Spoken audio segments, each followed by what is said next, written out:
She's a good girl.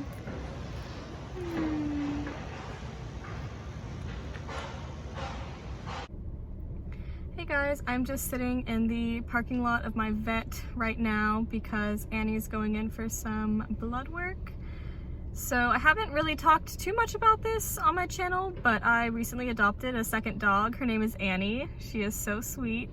And she is 10 years old. We think she's a Pekingese, we're not super sure. And she's just so adorable. I adopted her from the same place I got Olivia. And she is has only one eye. The other eye was removed. I can't remember the exact name of the condition, but it was basically like an underdeveloped baby eye that was not fully grown, and so they had that removed. And now she needs to get her other eye removed. So I adopted her not too long ago, maybe like 2 months ago, and took her to the vet, and they were like, this eye does not look great. And I could tell that it didn't look great. I mean, if you just look at it, it does not look good. And so they referred me to a specialist. I took her to the specialist and they were like, yeah, either we're gonna need to take this eye out or she's gonna have to be on medication for the rest of her life. And she doesn't take the medication very well. So we just kind of agreed that the best thing to do would be to take the eye out. So that's what we're gonna do.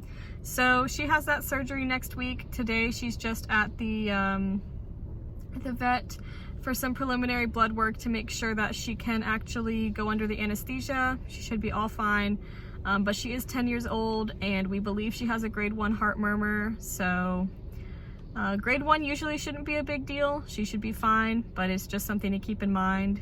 And yeah, that's what I'm doing today. Annie, Annie, good girl.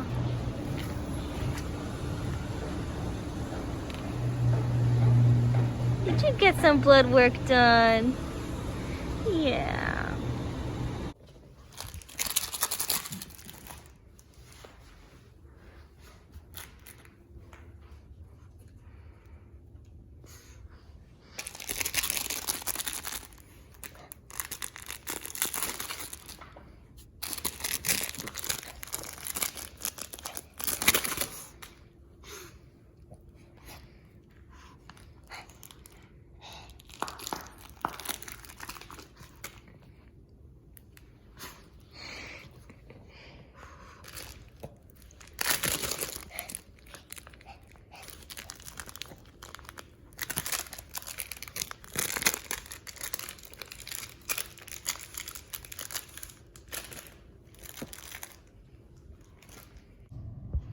Okay, so today is the day we are here at the doggy ophthalmologist, and I'm gonna take Annie in about 5 minutes.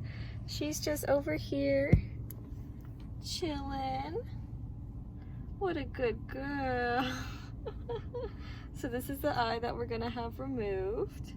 You can tell that it's not in great condition, so this surgery is definitely very necessary. What a good girl. I'm a little nervous about her going under the anesthesia, just because she's 10. But her blood work came back all totally fine, and they said that she's safe to do the operation. So I guess I'm just gonna have to trust them to, of course, you know, do their job as they are, you know, trained and specialized to do. So feeling a little nervous, but I think everything is gonna be okay. Isn't that right? Isn't that right? And we brought her Froggy with us.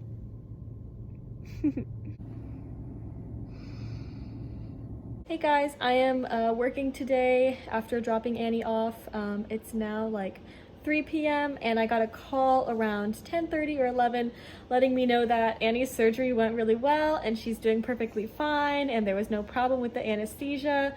So that's all good news. They're just keeping her at the vet ophthalmologist thing until later this afternoon when I can go pick her up when I get off of work, and they're just kind of keeping her there to monitor her. So I'm super happy that she's doing well, and I'm really excited to go pick her up when I can. They also said that they found like a weird mass on her tongue. I don't know if mass is the right word, but like a tiny mass on her tongue. And they asked me if I wanted them to biopsy it, and I just kind of said no, but I don't really know what to make of that. Hopefully it's nothing to be concerned about, but... Oh. My little chonksters. Yo, look at her little tongue. Hey, look at mama. Olivia. Olivia. Yo. Hey everyone, good morning. It is now 2 weeks after Annie's surgery, and I kind of wanted to come here and give you guys an update on how she's doing and what the recovery process has been like, and also tell you why I haven't really been filming for the past 2 weeks. So Annie's surgery went really well. There were no complications and she's perfectly fine, so that's great. And so the past 2 weeks have really been all about recovery for us. And that has been just a little bit more difficult than I expected. I've never had a dog have to wear a cone before, and because all of my pets, when I get them, are older, and so I don't have to like spay them or whatever, and you know, this is my first experience with that. And Annie has to wear the cone for 2 to 3 weeks, and then we'll see if she can take it off. So she goes to the vet tomorrow, and they will then determine if she can take it off. I'm really hoping that she'll be able to, because I think the cone has been a huge source of discomfort and confusion for her. I think the cone really interferes with her senses, so when you think about it, as far as I'm concerned, one of the main ways that dogs, and especially blind dogs, get around is by their whiskers, but with the cone there, she can't really get that use out of her whiskers. Same thing goes for her ears and her nose. Her senses of sound and smell are like encumbered, I don't know if that's the right word, by the cone, basically affected by the cone. And so it's been really hard for her to get around. And the reason why I haven't been filming her or really anything about her for the past 2 weeks is because it's kind of sad to look at. She is like a little pinball machine that just, or like a ping pong ball, and she bumps into something, turns around, bumps into something else, something else, something else. I live in a very small apartment, so I think that that doesn't help. And the lay of the land is now confusing to her because of the cone. So I didn't really want to film Annie through her recovery process, because I just don't want anybody to look at that and feel sad, because it's a good thing that we took her eye out. It's just something that, you know, there's an adjustment period, and I just didn't want to film that for those reasons. And then the reason why I'm filming outside is because the constant sound of Annie bumping into things is probably not great for filming. So that's why I haven't filmed any other YouTube videos. And if you guys can hear some like nature sounds, I apologize, but it's either you hear the nature sounds or you hear Annie scraping and bumping around with her cone.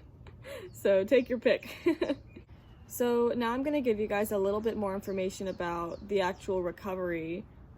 So Annie has to take 3 pills twice a day, so that's 6 pills total. Luckily, she's pretty good about taking pills. Sometimes I can sneak them in her food. Other times I just wrap them in a piece of cheese, and she's pretty good about taking those. So that's been really, really nice. I'm very grateful that that's been the case, and I haven't had to like shove any pills down her throat, as you do sometimes have to do with dogs, because they don't always like to take pills.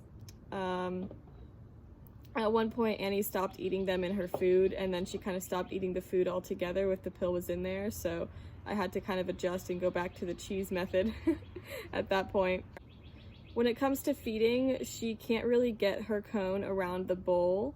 I have these kind of like deep ceramic bowls for the dog's food, and instead I had to use our travel bowl, which is like one of those small silicone collapsible bowls, so it's much more shallow, and I've had to kind of like hand feed her with that and hold it up to the cone. And the first week was a little tough. She wouldn't realize that the food was there, or maybe didn't want it, but then using the travel bowl really helped, and she eventually now will just stick her head right in and go to town eating, so that's been great.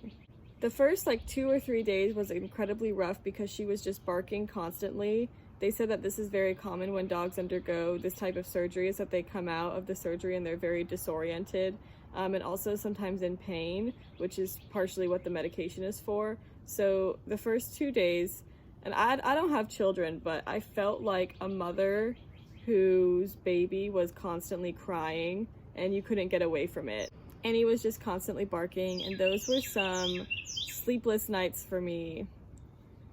And I felt so funny, like my coworkers asked how Annie's surgery went, and I was like, you know, it went well, but I haven't been getting much sleep. And I think they were kind of like, they were very nice about it, but I wasn't exaggerating. It was very difficult. Okay, I think that's all for this little update. I don't know if you guys can hear the birds going crazy in the background, so I will spare you from having to listen to that. And just so you know that tomorrow is Annie's appointment at the vet, and I will check back in then and let you guys know how it's going.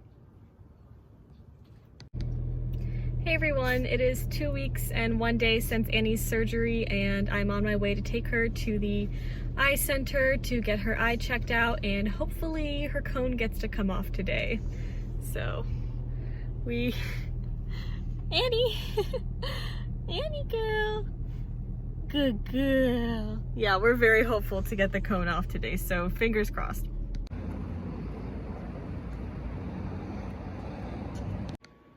I just got back from the vet with Annie, and they were able to take off her cone. Yay, good girl, Annie. So now she's just chilling as a free dog, no cone, nothing like that. She can go around normally. She can have a better sense of smell, better sense of hearing. She's still bumping into things, but she will get the lay of the land, and I'm so happy to have the cone off and have her hopefully getting back to normal soon. Okay, I just wanted to come on here and wrap this video up. It is now the weekend after Annie's surgery, and she is definitely getting back to normal. She is wandering around, not really bumping into things as much, finding lots of nice places to lay. She and Olivia are not getting along super well right now. I think Olivia was scared of the cone and was barking at it all the time, but now even though the cone is gone, she's still a little hesitant around Annie, so they growl at each other from time to time, but so far nothing more serious than that. And I just wanted to say that if your dog needs to get their eye removed, try not to worry too much. I know it's easier said than done because you of course worry about your babies, but I've been through it, and Annie is now back to normal, and it will be a rough couple of weeks as you go through the recovery process, but just know that it's for the better, and just trust your vet, trust the doctor, and it's gonna be okay. So thank you guys so much for watching this video. I hope that this was either informative to you or helpful to anybody out there who might be going through the same thing, and I'll see you guys in the next video. Thanks for watching. Bye.